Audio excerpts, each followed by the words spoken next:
Hello student, कैसे हैं आप सब। उम्मीद करता हूँ आप सब अच्छे होंगे, मस्त होंगे, बेहतर होंगे, आपकी पढ़ाई बेहतर चल रही होगी बच्चों। और बोर्ड एग्जाम 2023 को टारगेट में रखते हुए लगातार हम आप लोगों के लिए मोस्ट क्वेश्चन की बात करें, चाहे ऑब्जेक्टिव की बात करें, चाहे न्यूमेरिकल क्वेश्चन की बात करें, फिजिक्स, केमिस्ट्री, बायोलॉजी, हिंदी के भी कुछ वीडियो लगातार आपके लिए आ रहा है बच्चों। आप लोग फटाफट तैयार करते चलें। तो चलिए शुरू करते हैं आज का पहला न्यूमेरिकल क्वेश्चन। क्लास 12 फिजिक्स में 12 पिकोफैरेड धारिता का एक संधारित्र 100 वोल्ट की बैटरी से जुड़ा है, तो संधारित्र में संचित ऊर्जा का मान ज्ञात कीजिए। फटाफट बच्चों, सुपर फास्ट रिवीजन है इसलिए आप लोगों को ज़्यादा मैं समय नहीं दूंगा। दिया है हमारे पास सी का मान दिया है 12 पिको फैरेड। यदि इसको फैरेड में बदलना है तो 12 पिको फैरेड है, तो पिको के यदि फैरेड में बदलना है तो 10 घाते -12 का गुणा करना पड़ेगा, तो ये फैरेड में बदल गया है। अब बच्चों यहाँ पे भी का मान देके रखा है 100 वोल्ट। क्या देख कर रखा है 100 वोल्ट। तो क्या निकालना है, संचित ऊर्जा का मान। ऊर्जा का फार्मूला क्या होता है, स्थितिज ऊर्जा 1/2 CV²। मतलब 1/2 C का मान है 12 × 10 घाते -12 और V² मतलब 100 × 100। यही तो होगा ना कैलकुलेशन। अब यदि आप इसको काटो तो 2 6 से जाएगा बच्चों, यहाँ पे 12 है और 12 में 4 घटा दो, देखो जरा 2 0 2 0 है तो 4 0 घटेगा, तो कितना बचेगा आपके पास 6 × 10 के घात 12 में 4 घट जाएगा तो -8। और ऊर्जा का मात्रक क्या होता है, जूल। तो ये आपका राइट आंसर आ चुका है। संचित ऊर्जा का मान हमने फाइंड कर लिया बच्चों, 1 मिनट में खत्म। दूसरा क्वेश्चन है बच्चों, 2 माइक्रोफैरेड धारिता के संधारित्र की प्लेटों के बीच 200 वोल्ट का विभवांतर लगाने पर उसके प्लेट पर कितना आवेश होगा। साथ में बोला गया है संधारित्र में संचित स्थितिज ऊर्जा कितनी होगी। पहले आवेश निकालना है, फिर ऊर्जा निकालना है। चलिए हल करते हैं फटाफट। जो भी देके रखा है, C बराबर देके रखा है 2 माइक्रोफैरेड। माइक्रोफैरेड में यदि फैरेड में बदलना भैया तो 10 घाते -6 का गुणा करेंगे। वाह, V बराबर कितना है 200 वोल्ट। कितना 200 वोल्ट। तो हमें आवेश निकालना है Q का मान होता है CV। C का मान है 2 × 10 घाते -6 और V का मान है 200 वोल्ट। सिंपल है। आंसर कितना 2 दूना 4 × 10 घाते 6 में 2 घटा दो भाई, यहाँ पे 6 माइनस में है, 2 0 घट जाएंगे तो इतना आ चुका है। ये आवेश निकल कर आया, कूलाम आवेश निकल कर आ गया। और हमें क्या निकालना है, स्थितिज ऊर्जा। संचित ऊर्जा हम लिख दे रहे हैं, स्थितिज नहीं लिख रहे हैं, फिर भी आपको वही चीज लिखना है। U बराबर 1/2 CV²। 1/2 है, C का मान कितना है 2 × 10 घाते -6। V² बच्चों मतलब 200 का 2 बार गुणा करोगे, 2 दूना 4, 1 2 से 2 खत्म, यहाँ पर था ना 2, ठीक है। तो 1 2 से 2 खत्म हो गया, 2 दूना 4 आएगा, ठीक है। और फिर 10 के घात यहाँ पे -6 है, -6 बच्चों। अब 4 0 घटेगा, 10 घाते -2 मतलब 10/100, यानी 100 का भाग दी 0.04। ये जूल के रूप में आ चुका है। ऊर्जा निकल कर आ गया। अब क्वेश्चन क्या बोला है, यदि किसी तार से जोड़कर अनावेशित कर दें तो कितने जूल ऊष्मा उत्पन्न होगी। भाई यदि तार को जोड़ेंगे तो अनावेशित करेंगे तो यही हमारे पास जितना जूल एनर्जी है यही उत्पन्न होगा, यही ऊष्मा के रूप में उत्पन्न हो जाएगा। सिंपल है। यदि हम यहाँ पे लास्ट में लिखें, यदि किसी तार से जोड़कर अनावेशित कर दें तो 0.04 जूल की जो ऊष्मा है वो उत्पन्न होगी। तो देखिए दूसरा क्वेश्चन भी हम 1 मिनट में कर देते हैं। क्यों, क्योंकि ये प्रैक्टिस है बच्चों। आप भी जितना प्रैक्टिस करोगे न्यूमेरिकल क्वेश्चन उतना ही आसान हो जाएगा आपके लिए। तीसरा क्वेश्चन आपके लिए बच्चों कि एक विद्युत बल्ब पर 60 वाट से 220 वाट, ये वाट ही होगा ना, तो यहां पर भी वाट ही होगा, अंकित है। इस बल्ब को प्रतिदिन 8 घंटे जलाने पर 30 दिन, ठीक है, में कितनी ऊर्जा व्यय होती है। ऊर्जा व्यय का फार्मूला आपने पढ़ा है क्या, यूनिट की संख्या निकालनी है। आपने पढ़ा होगा तो अच्छी बात है, नहीं पढ़े तो समझो। आप अपने घर में यूनिट की संख्या निकालें कि कितना यूनिट बिजली बल्ब खत्म हुआ, ठीक है। तो यूनिटों की संख्या का फार्मूला ये होता है कि सबसे पहले आप देख लो बल्ब में कितना वाट, जैसे हम जलाते हैं 18 वाट, तो ये वाट। फिर आपने कितने घंटे जलाया, प्रतिदिन कितने घंटे जलाया। फिर ये भी पता होना चाहिए कितने दिन जलाया। भाई हमको 1 महीने के निकालना है तो हमको 30 दिन लगाना पड़ेगा। फिर इसमें डिवाइड करना है आपको कितना, 1000 का, आपका यूनिट निकल कर आ जाएगा। यदि आपके घर में भाई गलत आ रहा है बिजली का बिल तो ऐसे आप यूनिट निकाल सकते हो। तो हम जैसे मान लीजिए यहाँ पे 60 वाट अंकित है तो 60 वाट कर दिए, ठीक है।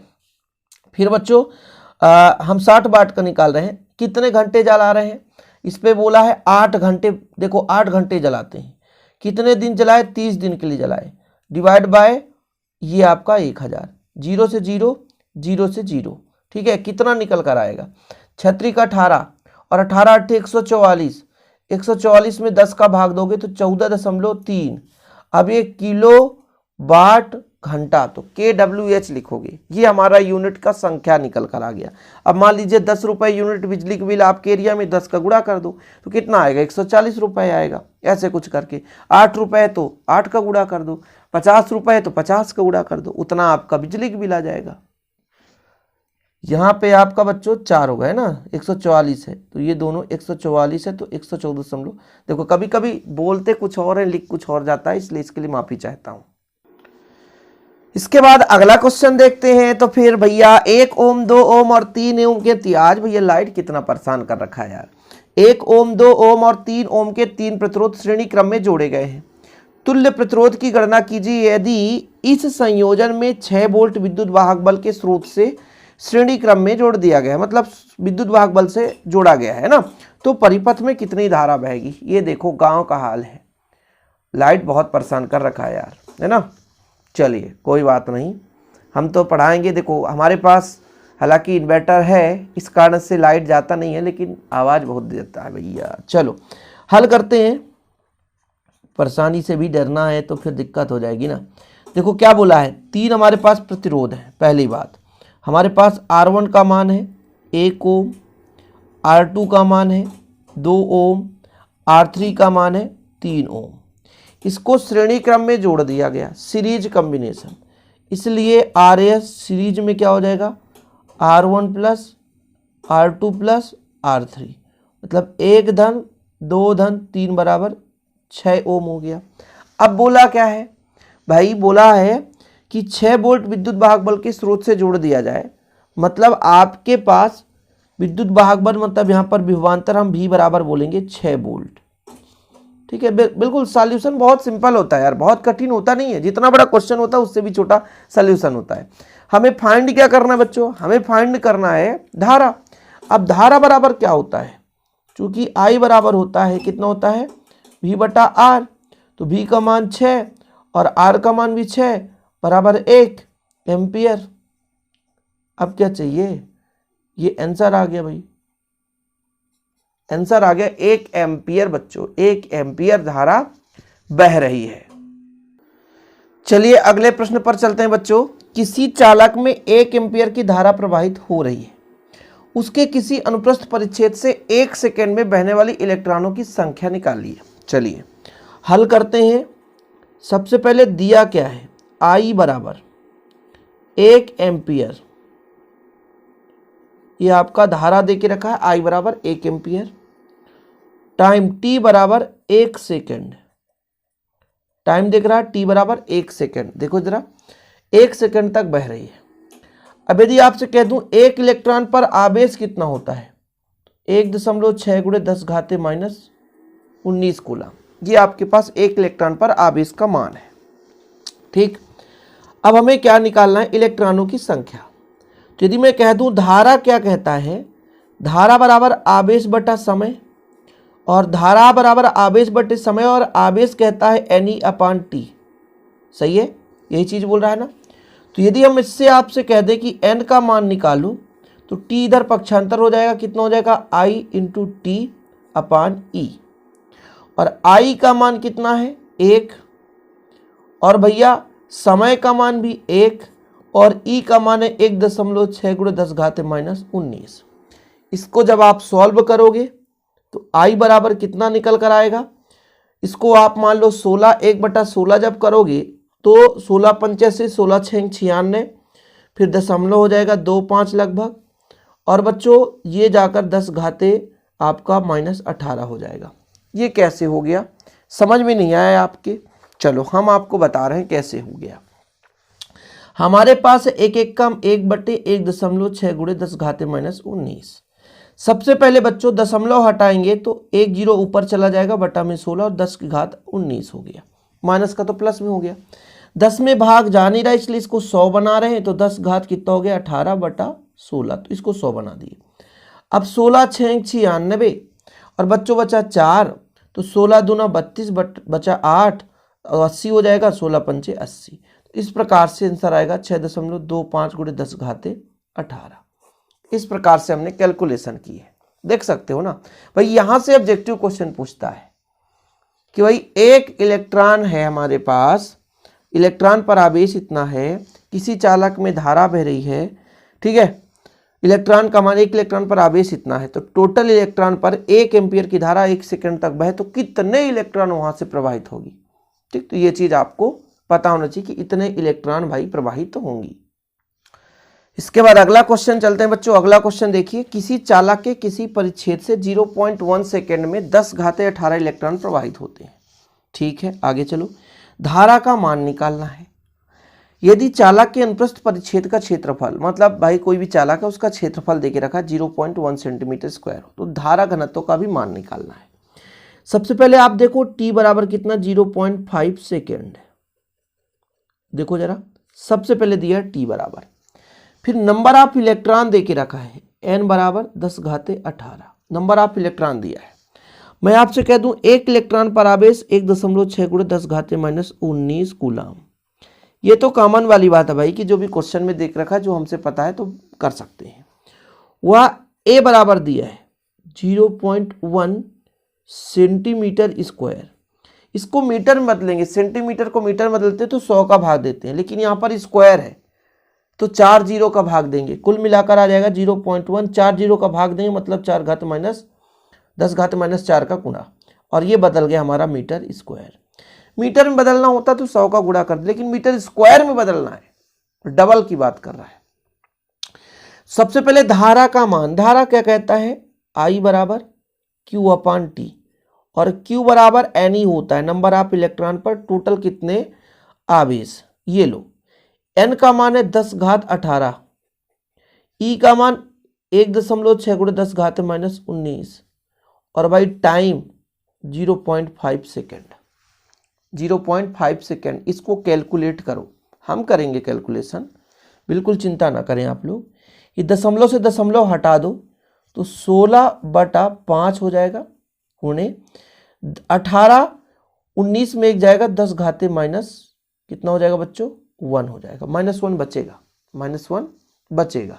आगे चलो, इसको आप -1 मतलब 50 का भाग दें, कुल मिलाकर के पहले भाग देते हैं तो 5 तिहाई 15, फिर 1 बचेगा, 5 दूना 10 गुणे 10 घाते -1, मतलब 10 का भाग देंगे, -1 का मतलब 10 का भाग देंगे तो कितना आ जाएगा 0.32, और धारा है बच्चों इसलिए एम्पियर, धारा है इसलिए क्या निकल कर आया, एम्पियर हो गया। अब आगे भी बोला है धारा घनत्व भी निकालना है, मतलब J बराबर भी निकालना है।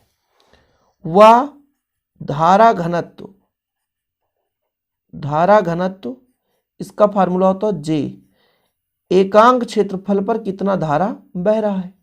तो धारा का मान 0.32 और एरिया का मान कितना है 0.1 इंटू 10⁻⁴। दशमलव से दशमलव हटाओ तो 1 दशमलव हटेगा 3.2 हो जाएगा, और माइनस से ऊपर जाकर 10 घाते कितना हो जाएगा +4 हो जाएगा। और यदि आपसे पूछा जाए धारा घनत्व का मात्रक बताओ, इसका मात्रक होता है एम्पियर प्रति मीटर स्क्वायर, एम्पियर प्रति मीटर स्क्वायर। ये कहाँ से आ गया सर, तो हमने बताया भैया धारा का एम्पियर और क्षेत्रफल का मीटर स्क्वायर, तो ये आंसर सही हमने कैलकुलेशन कर दिया। धारा का मान भी हमने गणना कर दी और धारा घनत्व भी निकाल दिया। आज का आखिरी प्रश्न आप लोग सॉल्व करोगे। 0.1 मीटर लंबे चालक के सिरों पर 12 वोल्ट का विभवांतर लगाया गया। यदि इलेक्ट्रॉनों का अनुगमन वेग दिया हो तो इलेक्ट्रॉन की गतिशीलता निकालनी है। चलिए सॉल्व करते हैं। सबसे पहले क्या दे के रखा बच्चों, दिया है, क्या दिया है, लंबाई चालक तार L बराबर 0.1 मीटर। मीटर में दिया तो इसमें कोई परिवर्तन नहीं करना, यदि सेंटीमीटर में दिया होता तो कुछ परिवर्तन भी कर लेते, लेकिन मीटर में दिया ऑलरेडी तो इसको कोई परिवर्तन नहीं करनी है। आगे देखो L का मान दे दिया भैया। अब आगे क्या दिया है, 12 वोल्ट का विभवांतर, मतलब V बराबर कितना दिया है 12 वोल्ट। ठीक, ये V बराबर दे के रखा है। अनुगमन वेग भी दिया है, vd बराबर 3 × 10⁻⁻4 मीटर पर सेकेंड। और कुछ दिया है, देखो जरा, नहीं दिया है। तो मुझे क्या निकालना है, पहले विभवांतर लगा तो अनुगमन वेग इतना है, तो इलेक्ट्रॉन की गतिशीलता निकालें। अच्छा, गतिशीलता के लिए मुझे ई का मान पता होना चाहिए। ई का मान मतलब विद्युत क्षेत्र, और ई का भाई संबंध किससे, विभवांतर से, V/L से। और V का मान कितना है, 12 वोल्ट और 0.1। और जब दशमलव हटाएंगे तो एक जीरो ऊपर बढ़ जाएगा। ये आ गया विद्युत क्षेत्र की तीव्रता, वोल्ट प्रति मीटर। अभी यहाँ पर वोल्ट प्रति मीटर हो जाएगा, क्योंकि यहाँ पे विभवांतर और विद्युत क्षेत्र की तीव्रता में संबंध है। मुझे गतिशीलता निकालना, म्यू बराबर, इसका फार्मूला होता है अनुगमन वेग बटा ई। ई मतलब विद्युत क्षेत्र की तीव्रता। अनुगमन वेग 3 × 10⁻⁻4 दे के रखा है, और इसका 120। तो कैलकुलेट करो भाई, कैलकुलेट करो तो 3 चौको 12, 40 आ जाएगा, है ना। तो 1/4 और 0 ऊपर जाएगा तो 10 का घात, ये 4 था ना, 10 घात कितना है, -4, तो ये 4 है, ऊपर और चला जाएगा, 10⁻⁻5 हो जाएगा। एक और 0 मैंने बढ़ा दिया।